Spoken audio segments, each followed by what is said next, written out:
Welcome back to the channel. Don't forget to like, share, and subscribe my channel.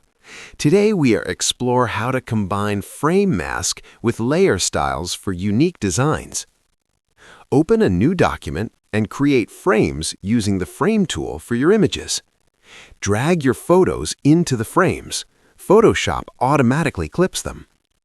Double-click inside frames to adjust positioning and scale, ensuring the composition looks balanced. Now, select a frame layer and apply layer styles like drop shadow, stroke, bevel, or gradient overlay.